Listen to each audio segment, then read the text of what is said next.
There are large number of Indian or Western techniques of healing which may not have scientific data, but they work. And I have a personal experience. Many years ago, my wife developed lower backache. It was intense pain, excruciating pain. As usual, I took her to a neurologist. They did MRI and everything is fine, there is no problem, but poor thing, she was really… I'm glad you were not a spinal surgeon, otherwise you would have done it. Then my brother-in-law suggested that I should take her to see a acupuncture specialist. As a doctor, it was a bit embarrassing for me to go to somebody. And he didn't have a fancy clinic. I went to his house and he talked to my wife for a few minutes and he made her sleep flat on the floor. And Sadhguru, he took, from the heel, he started pressing on her lower back for 10 minutes as I was watching. I'm not exaggerating, she never had the lower back pain ever since. I'll show you thousands and thousands like that. Not even with any needles, simply. I was so fascinated because he cured my wife and he did something which I couldn't do it for 32 years. She was fine. There are many ways of treating people, and as professionals, we have to respect all the ways of treating.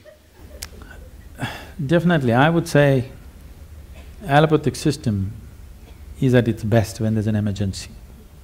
When there is time, definitely other systems are way better if you ask me, in many ways. Particularly, this is something hardly known to people. In southernmost part of India, largely in Tamil Nadu, we have what is called a Siddha Vaidya. It's a most incredible medical system, so comprehensive.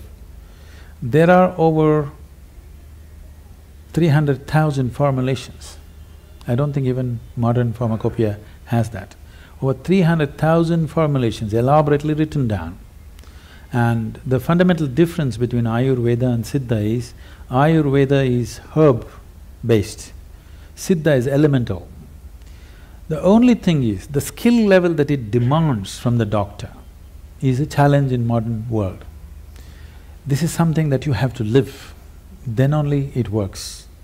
The person who administers it is as important as what is administered. Who administers it? You're talking about touch, so who administers it is important, not just what is administered.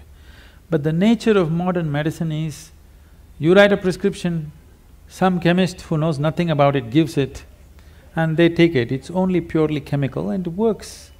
But when there are chronic ailments, if there is infection, killing it with whatever, chemical bombing it is the way to do it. But when you're generating an illness from within, correcting it from within is most important. If there's an emergency, you have to intervene more aggressively, that's different.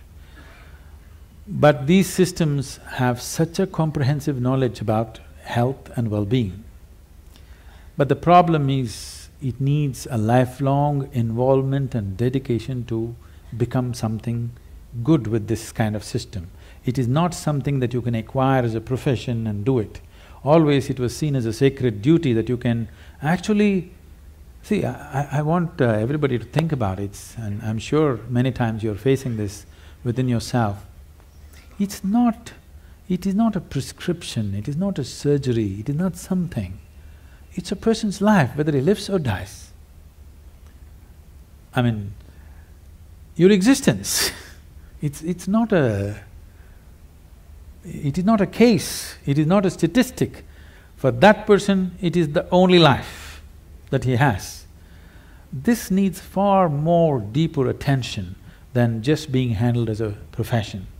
I think that sense of dedication and involvement, individual doctors might have grown into it, but still that's not there as a culture, that is not there It should not be seen as a profession, that's what I'm saying. Yes, of course, monetary requirements are there, that will happen, that's a different thing.